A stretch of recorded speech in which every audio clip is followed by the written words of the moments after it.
What's tough when it comes to recruitment? What would be the one thing that you would like to highlight? I'm not going to call him.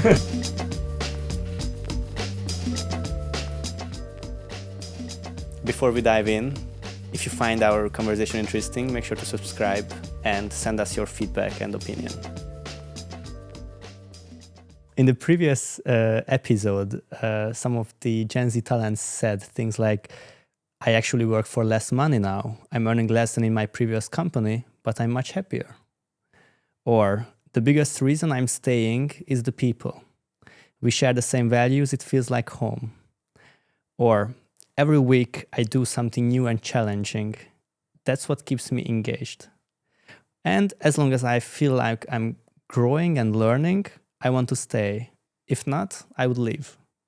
These are some things that the Gen Z talent said last time. So how do you evolve your company culture to motivate the new generation? And tell us a story exactly when and how. Not just generally, but really concrete actions. What can you do with Gen Z?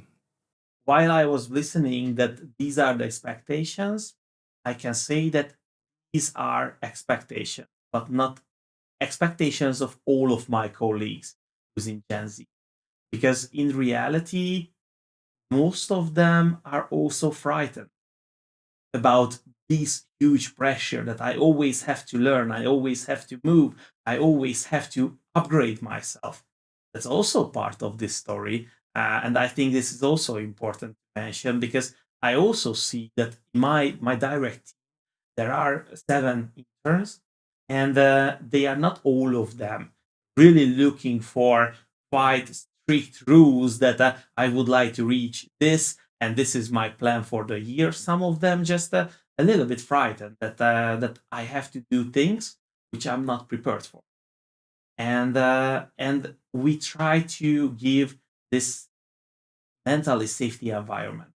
So I think this is the proper action which I'm as a manager really focusing on. Provide them exactly the safe environment, be able to decide whether they want to grow or whether they want to do something else. But this should be their free choice. So offer them this whole story that they can do whatever they want. They want to stay at recruitment, yeah, it's fine. We will find a solution. How can you grow? You want to learn different things and grow in HR? I will support you with that. If you want to do something extremely different in another business area, I will give you a recommendation and find you that. And I think this is the support what I can give because it depends on their exact needs, and this customized support is an extremely important thing for them to be able to tell what they want, and from my end to be able to react on that exactly, and not just as a program or process or whatever it's called, but on them, exactly on their needs. So what I'm hearing is that you are creating this mentally safe environment and giving them the choice so they can choose what they want to do. But how do you exactly do this? Is it through one-on-ones or I how? think it's style of management as well, because you have to talk about this, not just on one-on-ones, not just on team meetings, but when you have just a single word with a colleague, or when you are go through in the open office and you are just mingling around, you should always every single minute provide them the opportunity to feel it. And it's not just a one-on-one thing, because you can say something on a one-on-one and act extremely differently. For me, something that I would definitely add is the feedback and the need for feedback. And I believe that we can talk about all generations, that there's never enough of feedback. But maybe in what I'm sensing, and you were asking for some specifics, and I'm not going to say exact employees with whom we had this experience, but definitely having planned feedback sessions and getting back to certain topics. It's like a little bit of coaching style leadership. That's something that I find really valuable because, as you were mentioning, this generation is right now meeting all these workplace ideas and concepts and experiences right now. So how they come across, how they present, what are the other opportunities, and all these sorts of different aspects are something that they are experiencing for the first time, for example. So therefore, when you have a feedback and you provide the next opportunity and you are there and you provide this kind of safety, that's something that I feel and I'm getting back that it's really valued. But I'm not saying that generation Y or X would not have loved more feedback. But right now, maybe we can call it as a great opportunity that we can provide for this generation is actually more asking for that. When leaving the office today, coming here, one of my Gen Z colleagues just stopped me. I had a conversation with them about this podcast, and she just stopped me and she said, "Evie, don't forget to mention the positive reassurance. This is very important."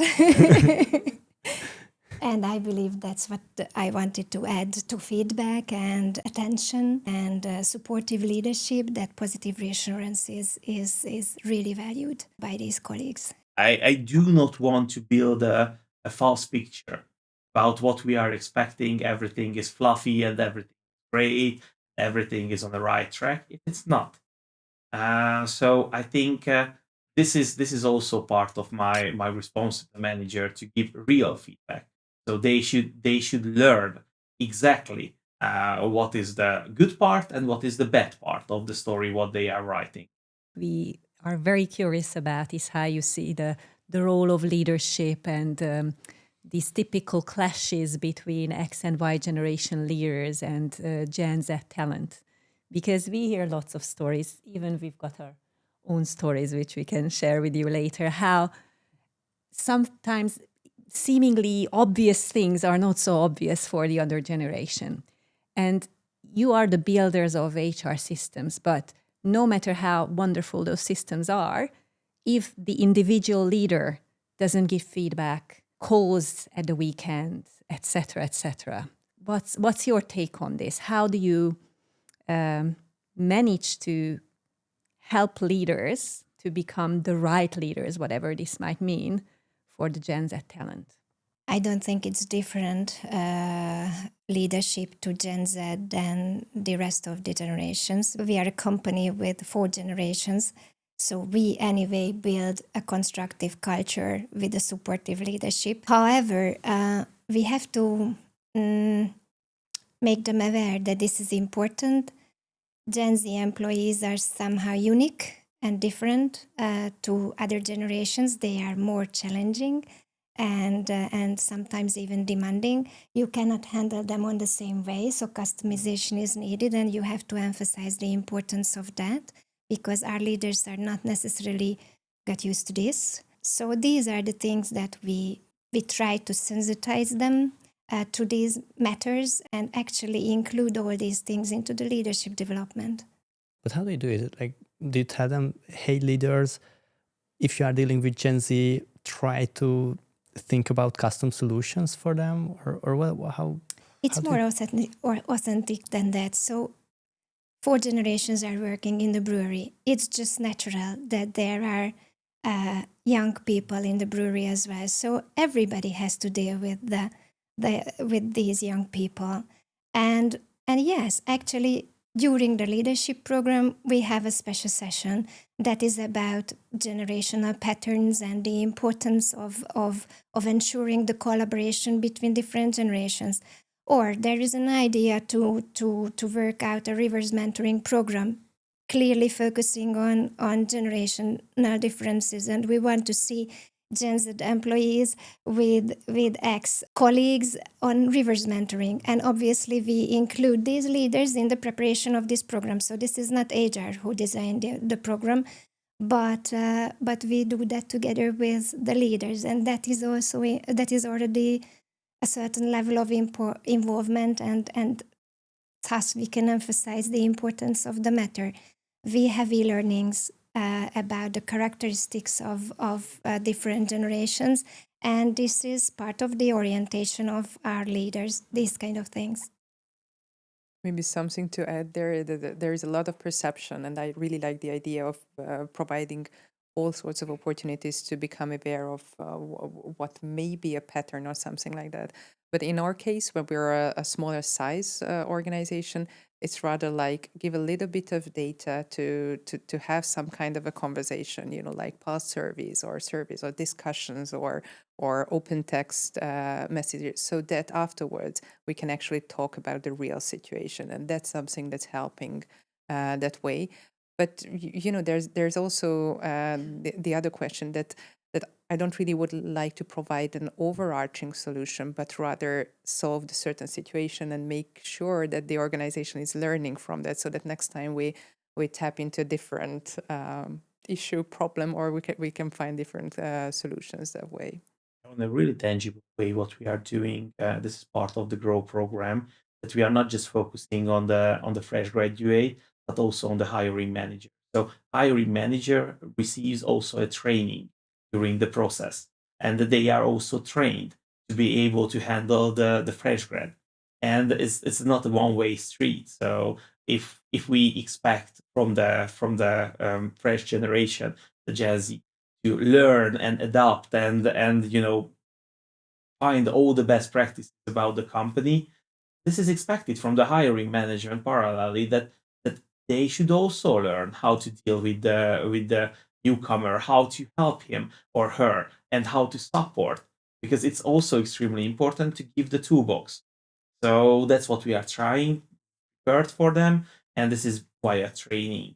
That is, it's a Gen Z toolbox or something like that. What we are giving to the hiring manager.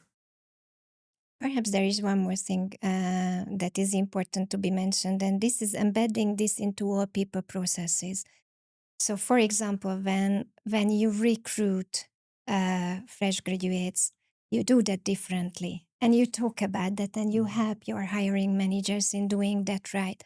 When you orientate your fresh grads, you do that differently, and we talk about that. When you develop your fresh grad, and so on and so on. So I believe if you embed this into all people processes and you emphasize the importance of constructive collaboration within generations, and I'm not just talking about Gen Z, then this is the nice,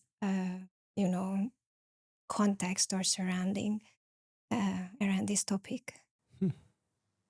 Can you maybe mention a few typical misunderstandings or different styles that clash, that you come across? Like leaders complain about, oh, why is Gen Z doing that? Or Gen Z talent complains about, oh, why is my manager doing this? So what are the patterns that come up in your case? Okay, so we can focus on even on the interviewing, we can focus on the work, but there are a lot. So just in an interview, what they are wearing. Come on, Adrian, why are you not wearing something? I think it's very clear. So, but this is something what we also have to teach the hiring manager, that they are not, disrespectful. They are just authentic, and that's fine, because it's quite rare that with your clothes you are doing actual job. So it's important to teach this, and it's also that, okay, maybe not arrive in time, or maybe just want to spend another 5 minutes or on something, or check the phone, or just the phone is ringing during the interview. That was it was a clear no go a year, 10 years ago, that the phone was ringing. Okay, so you are disrespectful again. And there are lots of things like that. So who should adapt to whom? I think this is the question we They are always more than us. And soon Gen Alpha will be even more than the previous generations, all in all. So the adaptation is already decided. What I love seeing is the reaction when a young talent expresses something that they feel that they are great at. And it's not about bragging, it's just simply expressing a fact that I think I'm great at this or that programming language, for example. And then I see some more experienced colleagues who would never say that bluntly, that I'm actually a professional or an expert in this. On the other hand, it's just stating facts. So it's quite interesting to see these kinds of interactions.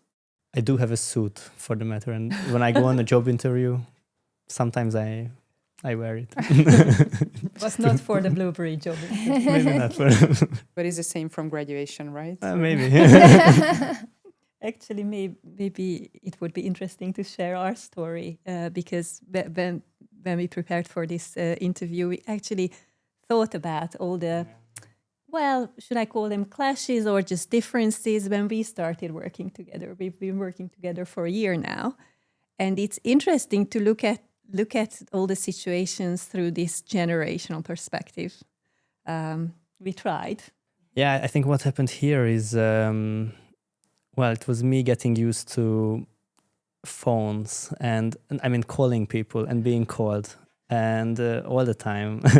And we do have internal communication channels and we can just chat. So why not chat? But usually I get calls and it's very new for me to call people and to be called. And still to this day, I'm not always sure. Okay, someone is calling. I quickly need to open the right document to take notes, but it's always in a different document. If they send it in an email, it's much easier. I can search back. I can do, but no, it's a lot of calling in the company from the other generations. Actually, in recruitment, it's also visible that most of the colleagues just writing on LinkedIn, sending an email, but not calling directly immediately. So when I was young in this business, there were no LinkedIn. So and we did a lot of cold calls, lots of cold calls. So and for them, it's abnormal. So why I have to call somebody? Because yeah, you said that then I have to do the administration again. It's not written, so I have to do that as well. So it's not effective. Just write a message. And I think again the question of who should learn whose ways always comes in, because I often hear leaders expecting that, come on, in this company we make calls rather than texting. But actually today, after having this discussion yesterday, Abrish sent a few messages and I thought, okay, I'm not going to call him. I just reply. So I think in leadership development, it also matters that it shouldn't always happen our way, just because we've been here before you. Because after all, as you said, there are more of them than us, but not only because of this, it's just because they are the future of the company.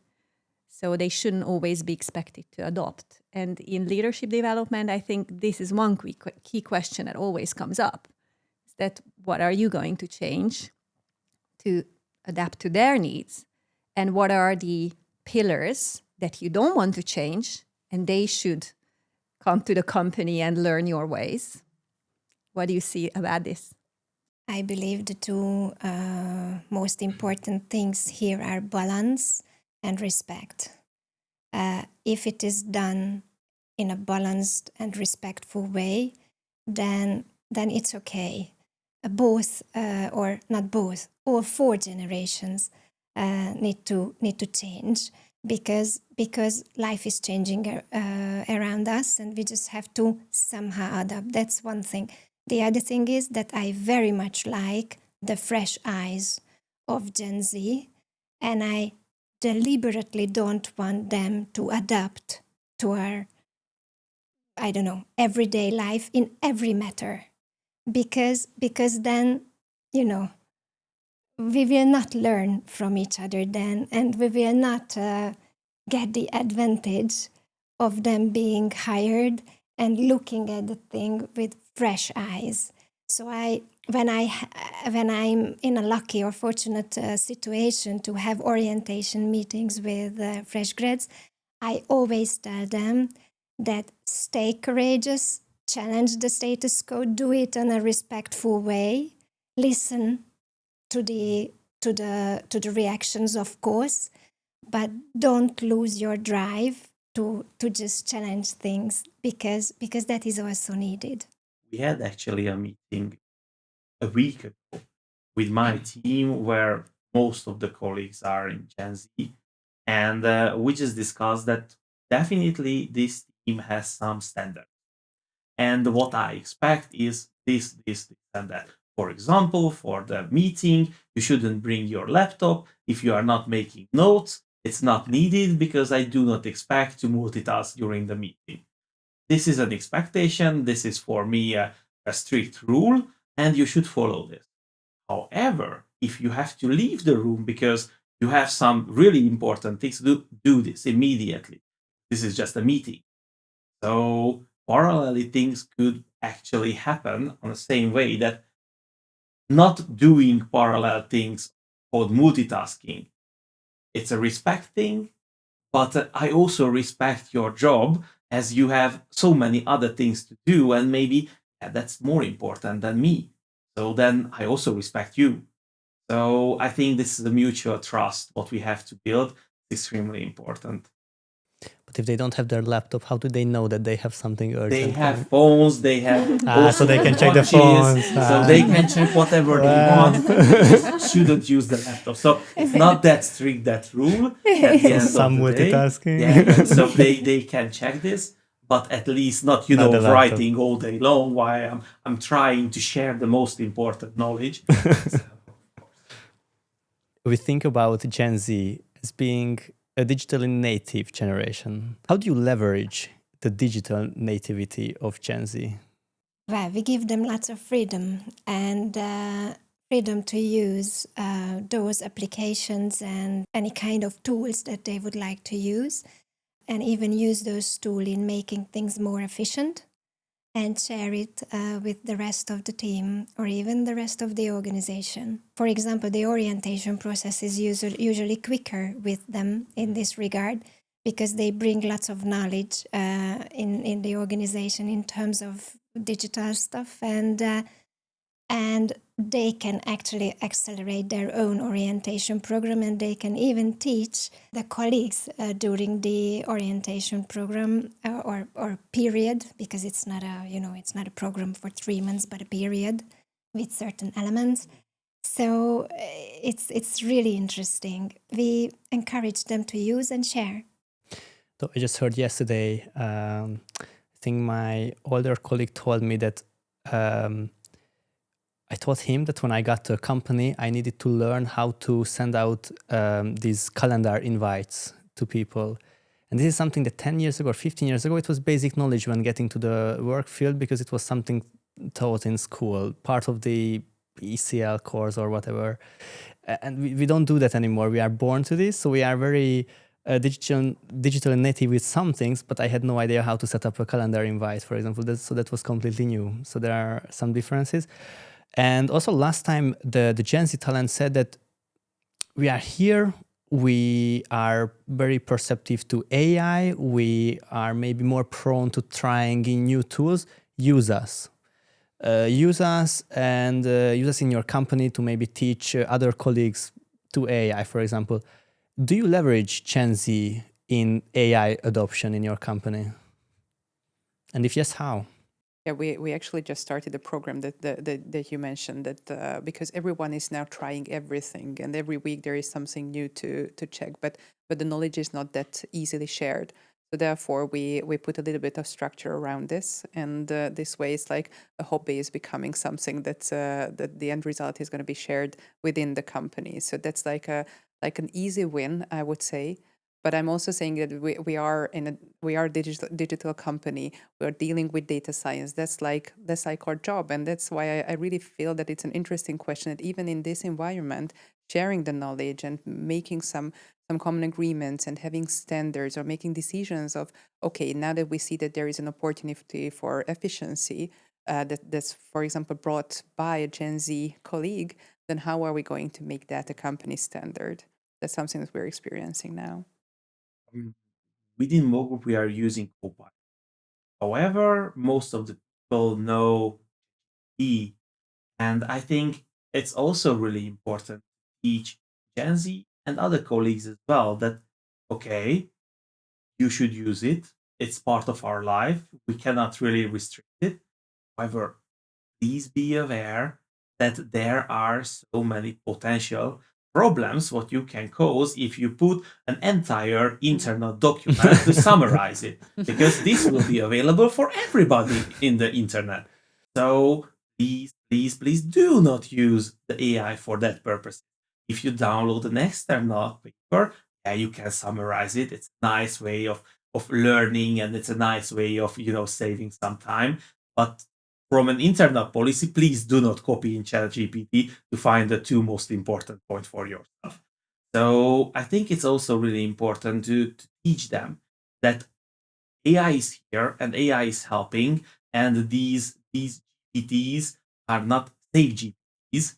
So these are obviously supporting tools. However, at the end of the day, it's also a risk, and they should understand the risk, because what we have internally looks public. So they have to learn it, because it's also an aspect of using AI, that everybody started to use AI for whatever purpose they wanted.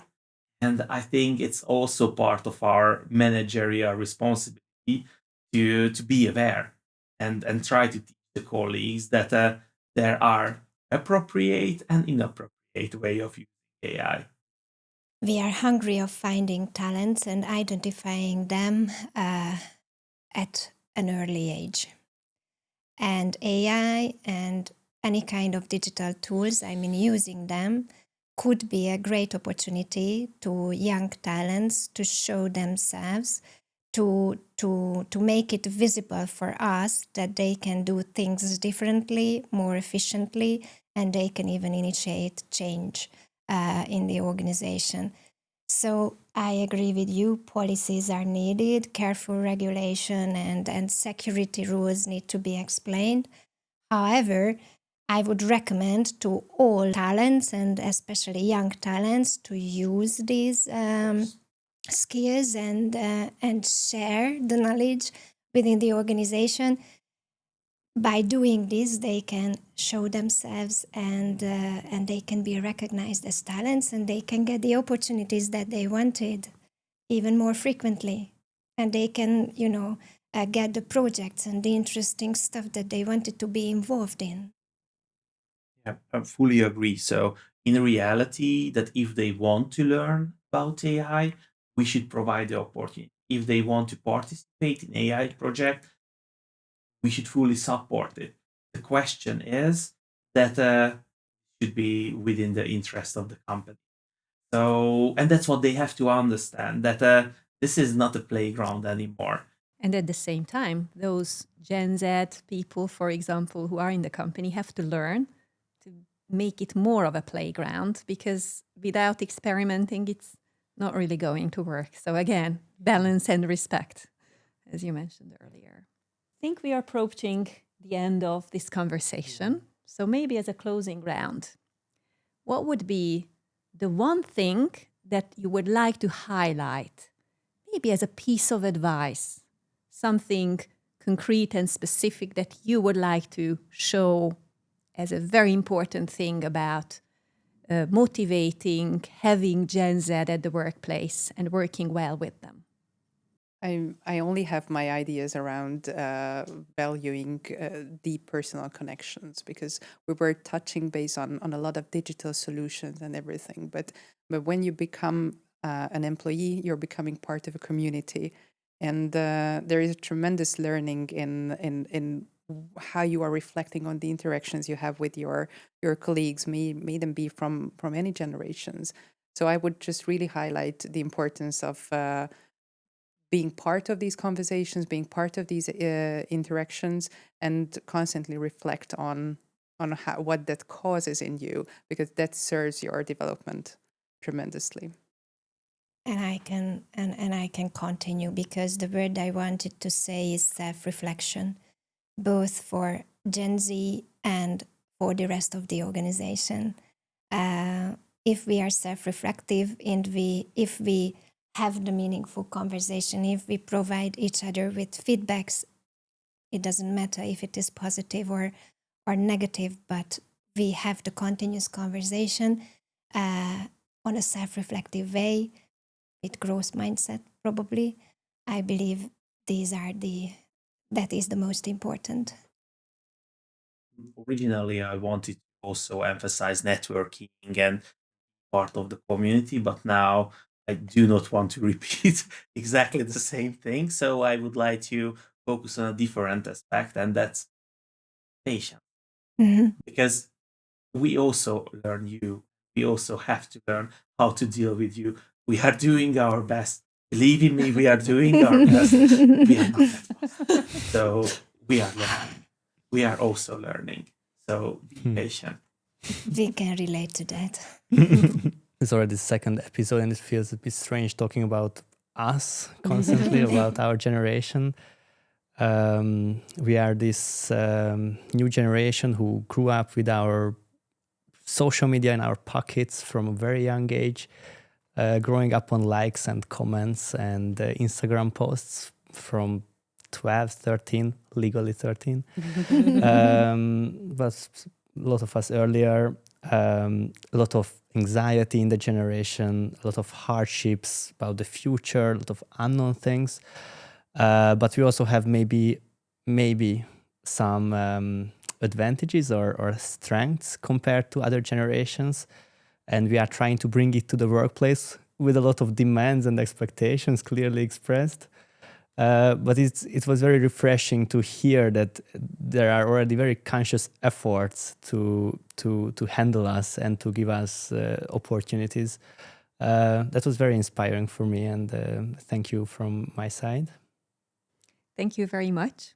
As I said right at the start, it will be very exciting to hear different perspectives. And I think this is what happened, that you brought in many different thoughts and many different angles to this conversation. So thank you very much. I had fun. I had a great time. If you found this discussion helpful, make sure to subscribe not to miss any future episodes.